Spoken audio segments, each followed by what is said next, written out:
Today, Spokane wildfire suspect arrested, Midwest primaries underway, and Truth Social paid financial service. It's August 4th, 2026, and the world is still. Here is what happened.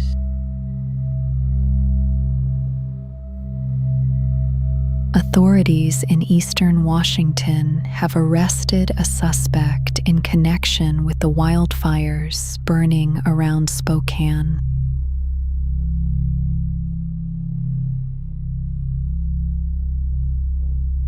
The man, a 37-year-old convicted felon, faces a first-degree arson charge tied to the most destructive of the three fires.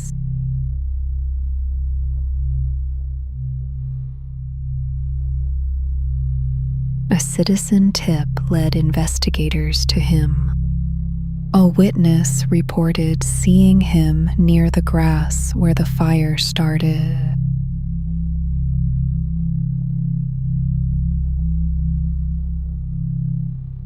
Authorities say matches and a lighter were found on him at the time of his arrest, items they believe were used to start the fire.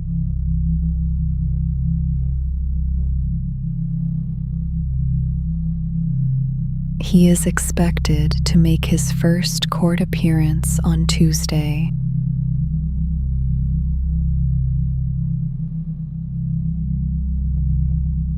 The fires have burned through 7,000 acres, destroyed around 700 buildings, and displaced 65,000 people.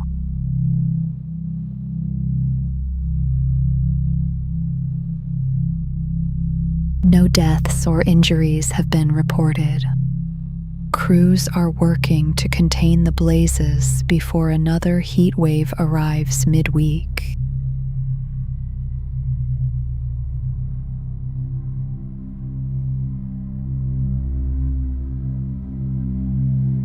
Primaries are underway this month in Michigan, Wisconsin, and Minnesota.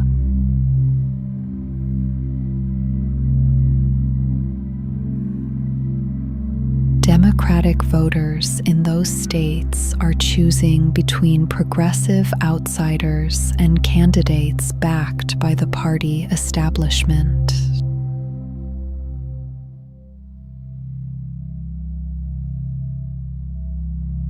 The results could shape which party controls Congress after November.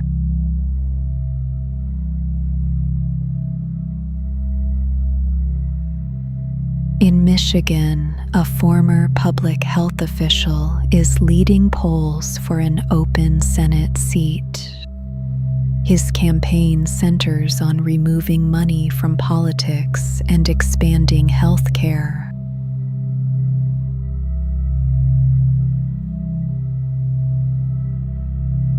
A four-term congresswoman backed by the establishment is also in the race. Recent polls suggest she may perform better in a general election.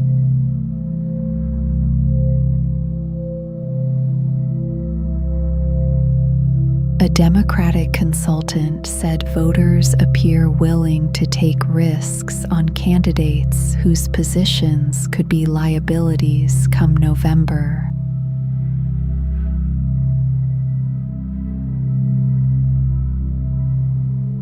The outcome in Michigan and other swing states will be known after the primaries close.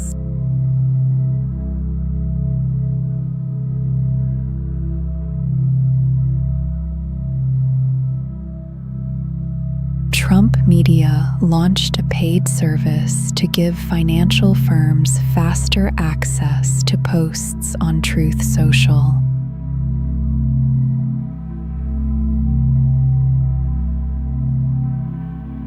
The service, called Truth API, delivers posts from the platform's top accounts in milliseconds.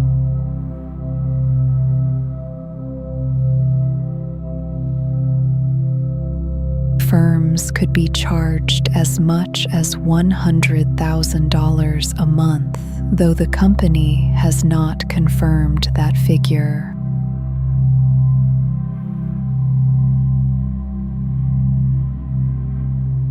The President of the United States holds the platform's largest following with about 13 million followers. His posts would likely be among the most influential available.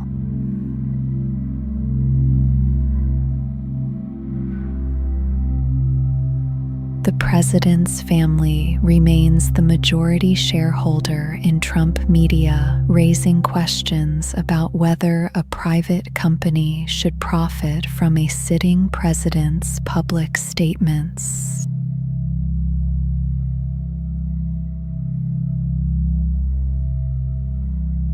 The company says the service is aimed at high-frequency trading firms, those with automated systems built to act faster than any human could.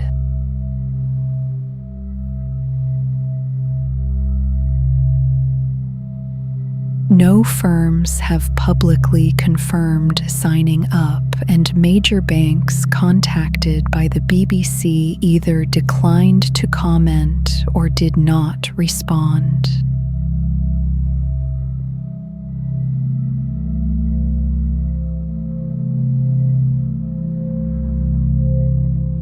Health officials in Michigan reported the first deaths in the United States linked to a cyclosporiasis outbreak.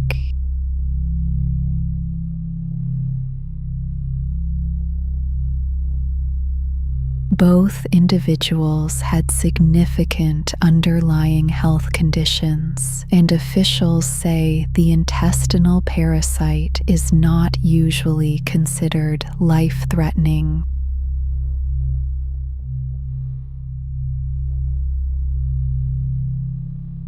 The CDC has confirmed nearly 6,700 cases nationwide since early May. Michigan alone has reported more than 11,000 suspected cases.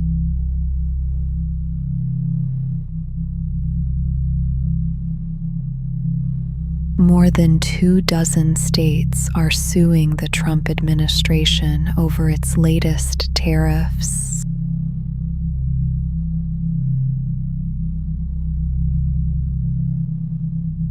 The states argue the president exceeded his authority. They are asking a federal trade court to halt the tariffs and refund duties already paid.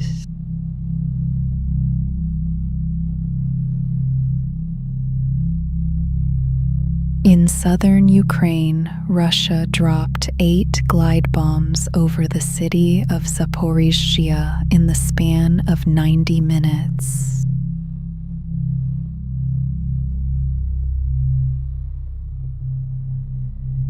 At least one person died and dozens more were hurt. Residential buildings and a warehouse were damaged.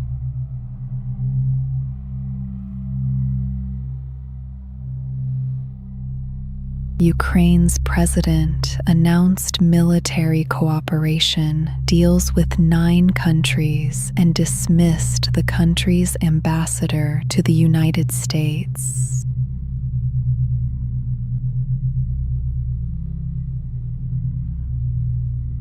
Firefighters in Greece battled a major wildfire outside Athens for a 4th straight day, with strong winds and rising temperatures keeping the risk high.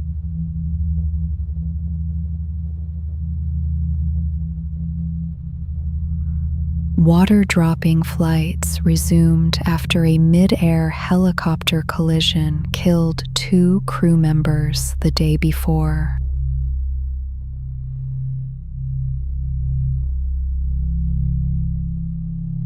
The coach of the United States men's soccer team signed a 4-year extension, keeping him in the role through the 2030 World Cup.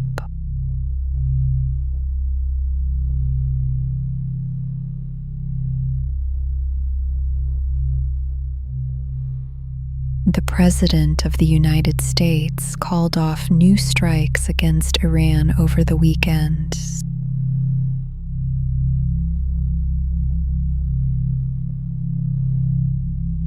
He said Gulf leaders, including the Crown Prince of Saudi Arabia, asked him to stand down.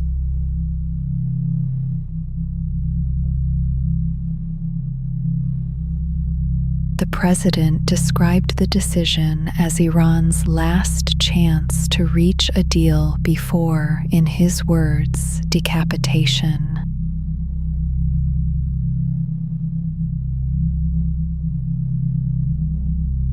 Iran said today it will not reopen the Strait of Hormuz while the naval blockade remains in place.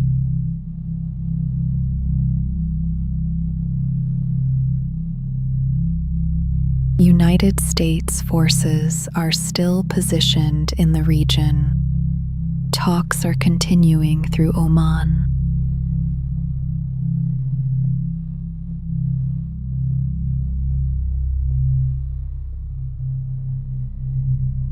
Ukraine struck several warehouse facilities overnight.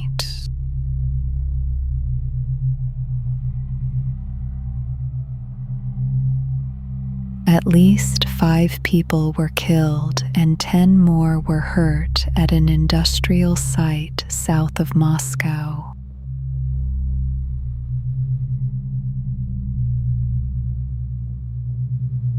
Local officials said a warehouse caught fire there. They did not confirm the site belonged to Wildberries, though Ukrainian media reported the connection.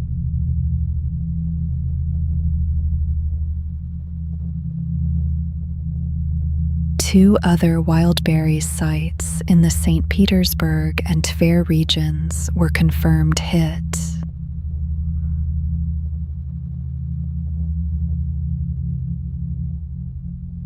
Kiev says the depots supply the Russian military. Moscow denies this.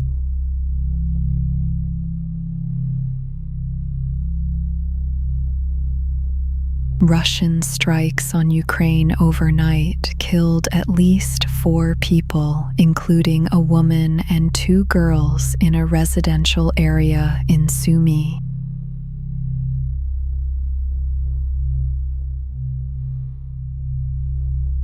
Russia said it intercepted more than 300 drones overnight.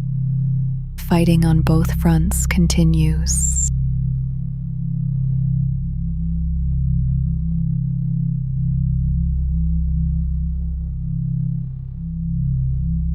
Wildfires broke out this weekend near Spokane, Washington's second largest city.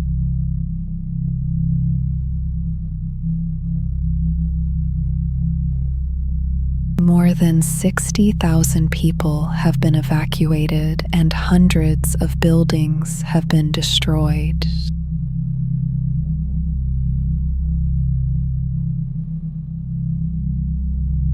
Three fires are burning together across more than 7,000 acres. Crews are calling it the Spokane Complex Fire.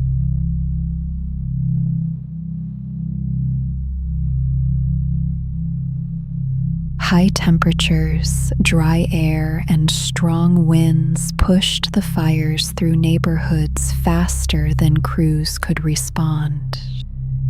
Firefighters from neighboring states have joined the effort.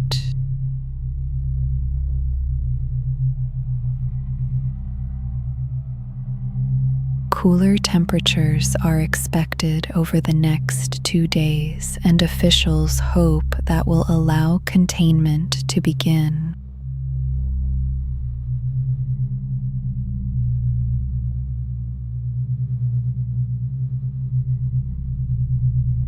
cyberattacks hit water systems across at least 7 states.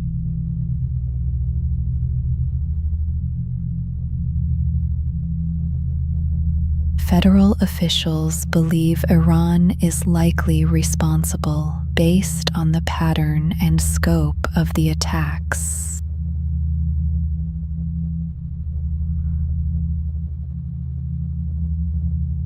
In Minnesota alone, at least 30 municipal water systems were affected.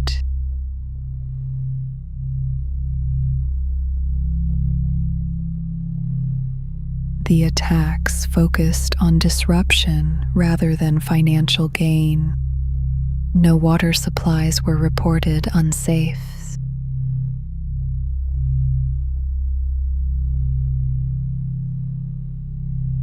Water utilities across the country are now reviewing their security, and the investigation is continuing.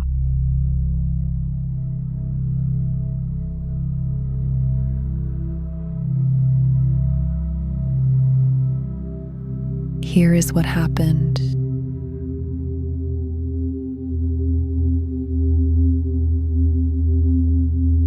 The world is still.